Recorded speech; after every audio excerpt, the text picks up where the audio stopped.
Hey y'all, it's Kelsey Creveling with the Consultants Counsel, and I am so excited to talk with you all today about how do we navigate our way out of a lot of the hardships that as entrepreneurs and as humans, we oftentimes encounter. What do we do when we are out of power, when we're out of fuel? How do we keep going, and how do we save ourselves? What do we do when we encounter a stall or even a downward spiraling spin? How do we encounter that when, as entrepreneurs, there's no real playbook or plan in place because we're doing something that has never been done before?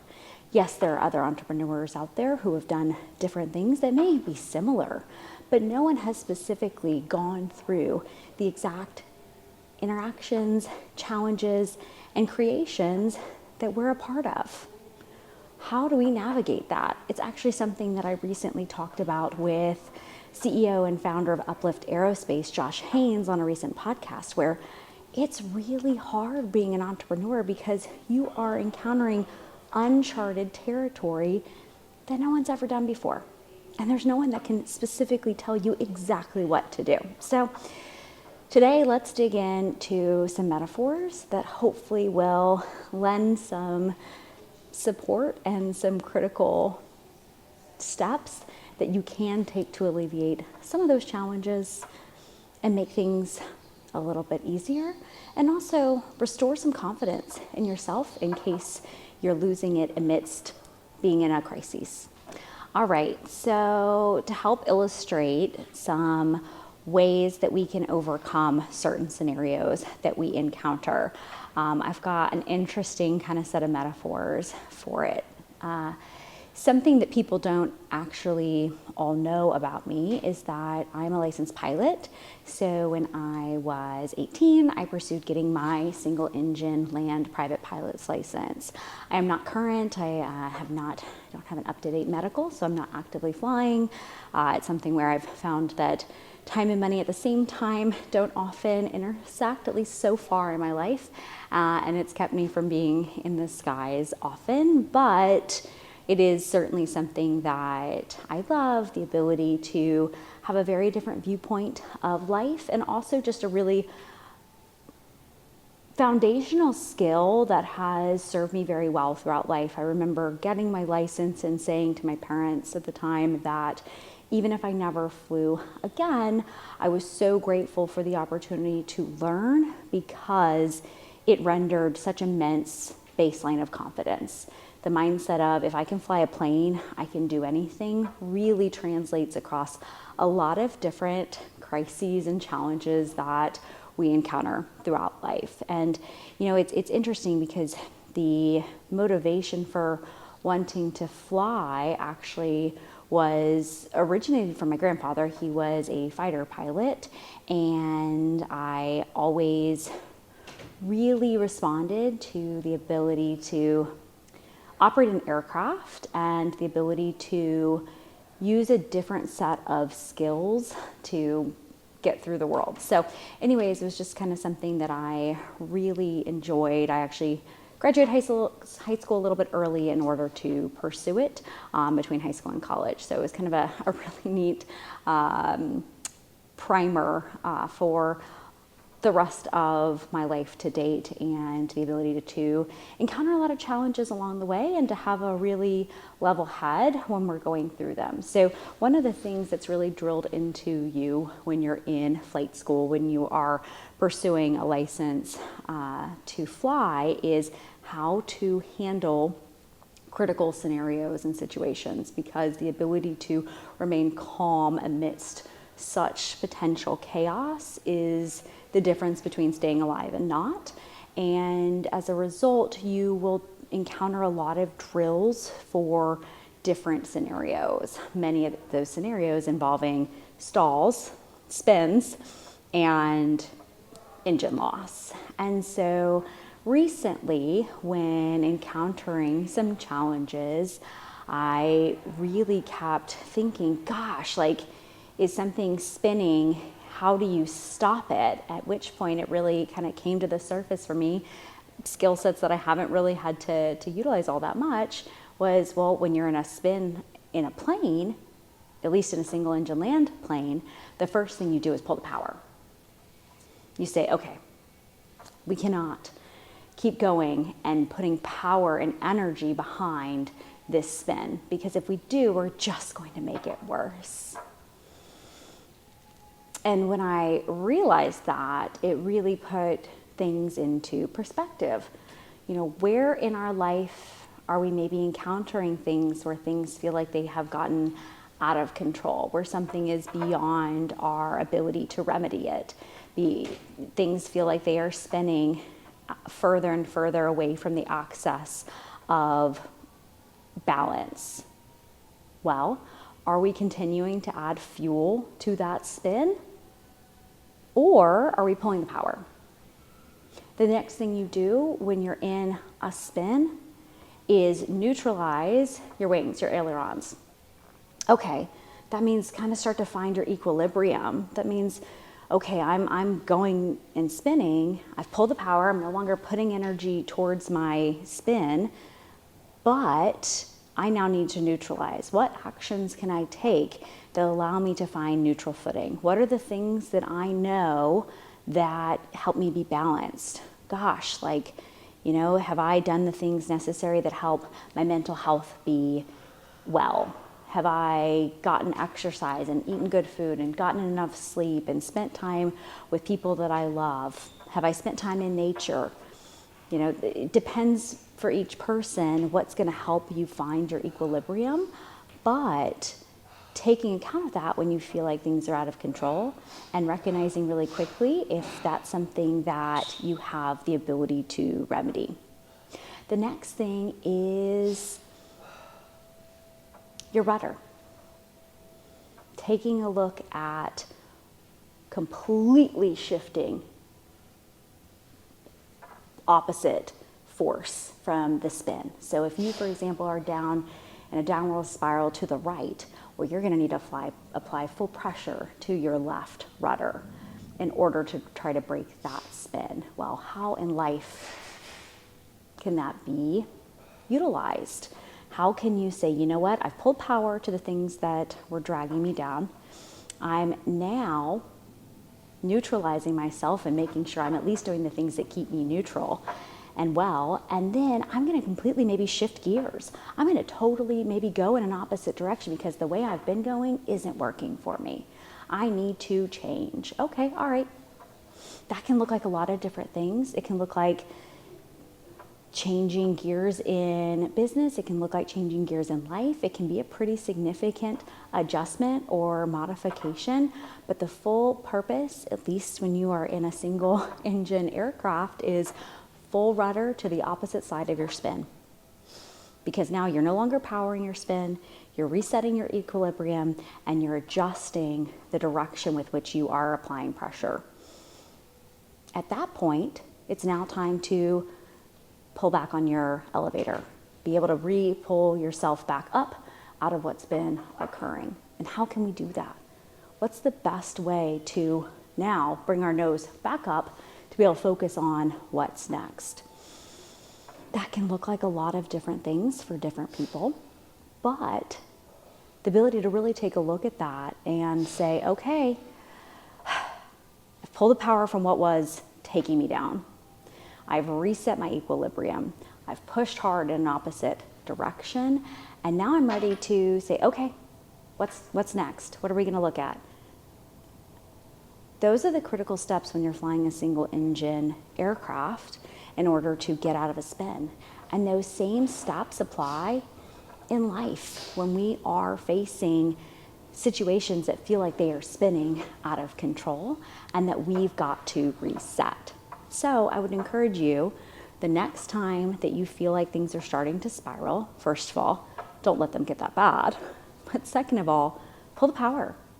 Pull the power from everything that is rendering fuel to what is not for you, that is pushing you further and faster into the spiral that is not in your best interest. Reset your equilibrium. Shift hard into an opposite direction. And then bring your nose up and start to look around and say, okay, can we regain our composure? Can we regain our clarity? And are we now ready to start to navigate towards where it is that we really are ready to go, because we've restored ourselves out of that spin.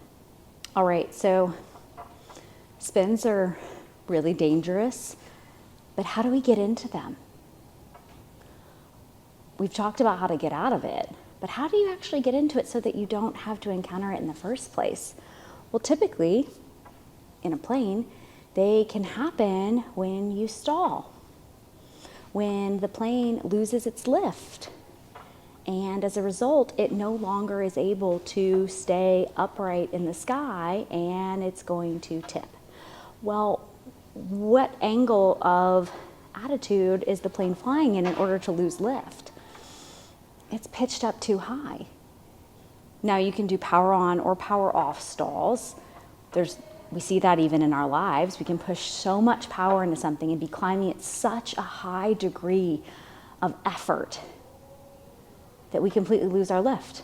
We're not able to continue because we don't have enough thrust. We don't have rocket boosters necessarily, especially if we're flying single engine. We as a sole entrepreneur trying to make things happen, pushing so hard, we lose our lift and we can stall. We also can have stalls when we don't have any power and when we're trying to move forward, but we don't have any lift. And as a result, that stalled state, when we're no longer climbing, we start to slip, and then the weight of our nose, the engine, pulls us right back down, and that's how we enter that spin. So how do we really avoid those stall states? Now, in flight training, they make you go into stalls. You have to learn how to go into a stall. You have to learn how to do it power on, power off, and you have to learn how to remedy it. You also have to learn how to pull out from a spin, though they don't oftentimes have you actually go into a spin because they are so dangerous to get out of, but you're drilled on it really critically and again and again and again.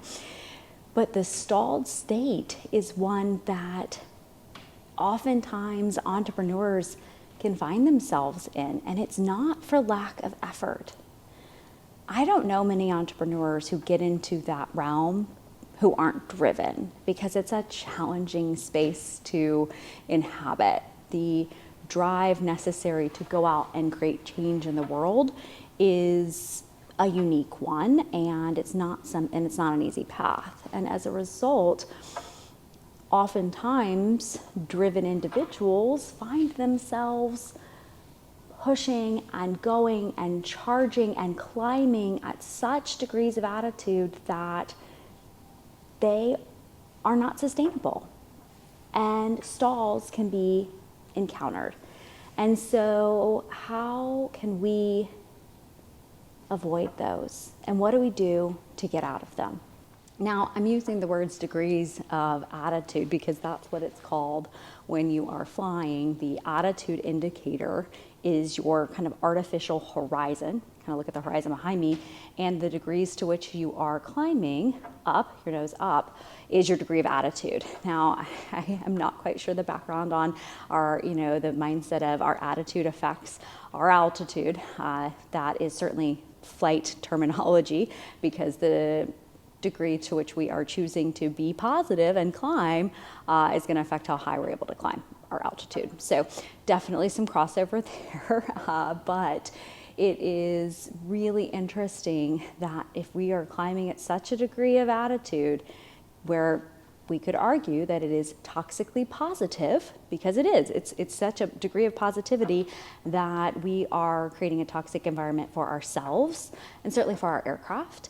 And what happens then is that stalled event where we are no longer seeing the growth that we were seeking. We're not getting the outcomes that we were optimistic we were going to be having, or things maybe are not coming our way the way that we thought they would. And so how can we really get out of a stall? So first up, if you're in a power on stall and the plane's just kind of like it's losing power, it's not climbing, is to start to put your nose down, right? So to reduce your degree of attitude. to take a look at saying, you know what, maybe I need to reduce that in order to be able to see around me. If all I can see is sky, if that's all that's in my windshield and that is all that I am able to picture, I maybe don't have enough realistic vantage and viewpoint to continue to ascend. And so being able to put our nose a little bit down in the aircraft and in our own life from the high focused vantage and viewpoint to the more realistic or what's right in front of us can really affect that stall. In addition, there's also the need to kind of reset that equilibrium. It's taking a look at how are our ailerons or our wings kind of leveled out? How is our elevator in the back pitched? How are we able to kind of bring ourselves back into formation? Sometimes it means needing to add a little bit more power, a little bit more fuel to our engine to keep us going, right? And sometimes it means needing to back off, because if we've kind of been in a power on stall and we have power, well, adding more power is just going to rapidly increase the rate at which we're going to stall, because there's also something called a stall speed that can affect how quickly you're hitting that stall as well. So there's a lot there. I won't go into a formal flight lesson right now, but I do think that there's a tremendous amount that we can learn from the standpoint of, if we feel like we are stalling, take a look around and say, is it because I am trying to climb at an unsustainable attitude and at an unsustainable speed? When those two things converge, we stall, plain and simple. And we don't just stall in planes, we stall in life. So it truly is a reminder to kind of pause, to breathe, to take a look at, are we fueling the right things and with the right amount of fuel? Or are we pushing too hard, too fast, at too great of an incline that is unsustainable?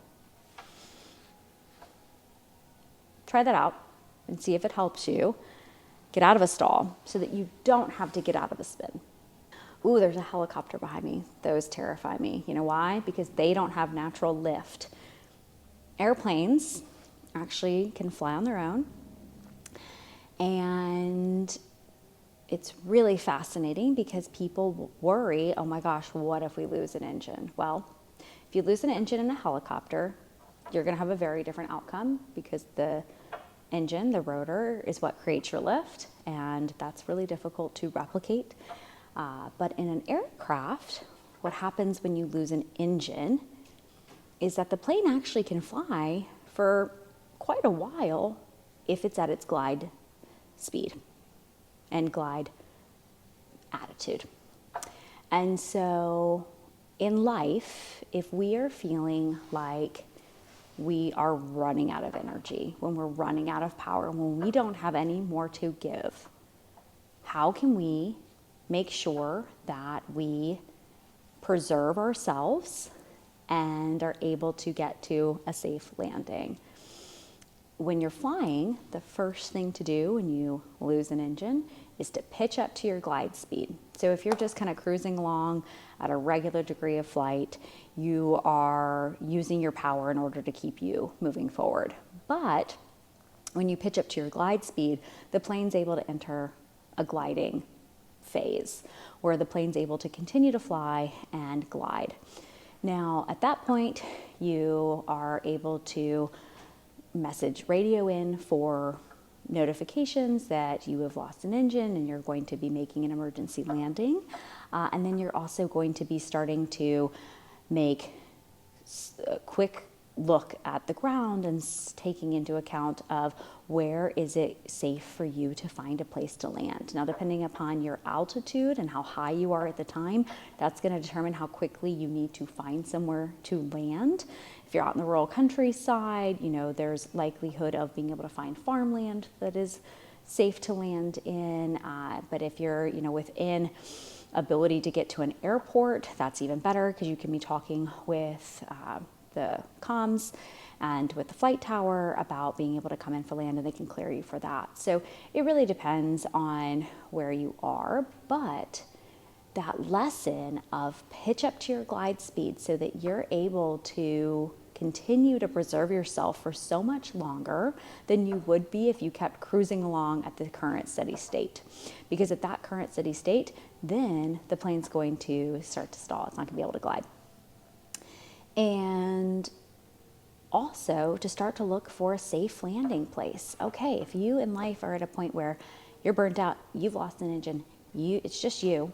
You don't have a backup engine. You're on your own as an entrepreneur.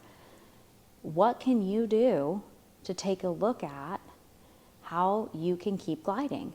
What things can you pull power on, have no power on, in order to preserve and to make things go for longer? Are there subscriptions you can cancel? Are there things that you can say no to? Take an account of what's draining your energy and keeping you from being able to glide seamlessly and effortlessly through the air. And then, where is safe for you to land? Where is it in your life that you can take a pause, that you can take a break, that you can come in for kind of some safe harbor? I'm really mixing metaphors today. But being ready to go for these scenarios, knowing how you're going to handle them, really makes a huge difference when you're faced with different emergency scenarios and situations that feel quite critical in your life. Fortunately, few of us will actually have to encounter those type of crises in the air.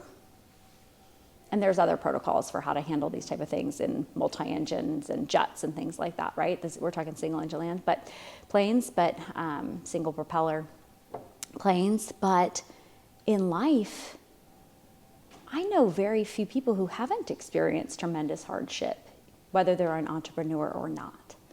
And as a result, knowing how we would handle different occurrences prior to them occurring makes us so much more prepared when they do happen. Knowing how you would navigate emergency scenarios is what makes you a better prepared person. If you've done any type of preparation training or you worked with anyone in the military, they're constantly running scenarios, what if situations. And it's something that I do quite a lot of. Anytime I walk into a restaurant, a new space, I'm always looking for the exits, and in my head I'm always thinking of, okay, what happens if an active shooter comes in? Where am I going and how am I getting out of here? What happens if someone has a heart attack? How am I dealing with it? What happens if there is an earthquake or a tornado or a hurricane or a flood? What would I do in these different scenarios? And a lot of that's probably because of trauma I've experienced in my own life with having to evacuate due to hurricanes and having flooding events and having wildfire events and having to pack up my whole home under duress, things like that. But all of those scenarios also, I've been able to render myself well through them because of that preparedness, because in my mind I'm kind of always just running through, okay, what do I have with me? How am I going to navigate this? How am I going to get myself through this? And ultimately those things oftentimes don't come to pass, right? And so if right now, when you're not in a state of emergency, when you're not in a state of crises, if you have the opportunity to think through different what ifs, what's the worst that could happen? How would I handle it? How would I handle a cyber attack on my business? How would I handle a bankruptcy or a potential major payment challenge? How would I handle it if vendors are not paying me? How would I handle it if clients aren't coming in? How would I handle it if, you have a major HR challenge, or you have a scenario with, geopolitical events or challenges, right? Like the scenarios and things that can come up in the face of work. Oh my gosh, I can go on and on and on. This actually ties in quite a lot to a podcast we did called Pleasantly Uneventful for Traveling with Ease, because traveling introduces quite a lot of challenges as well. So as a result, though, the big message here is be prepared.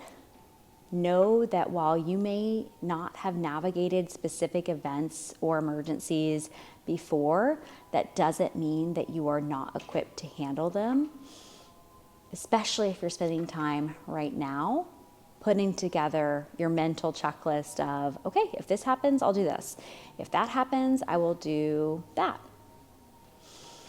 Knowing how you'll get yourself out of these different events, whether they be spins, stalls, or total power failure, makes a huge difference in both your confidence level going into different situations and in your ability to know that you can navigate and handle them effectively, but also just in how you feel showing up each day, because you have that confidence and because you have that capability that you have taken the time to address. Also, much like when you're flying and you've got your emergency frequencies that you're able to tune into in order to call for Mayday type help, who is on your emergency contact list? Who are you reaching out to in the event of crises? Who's helping you navigate a safe landing place? Have you thought through that? Are they people that you know you can always count on in the event of an emergency?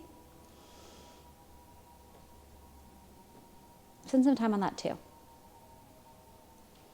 So, with that, hopefully this pseudo flight lesson metaphor has been helpful for you as you encounter some of the different things that can arise in business, in an entrepreneurship, and in life.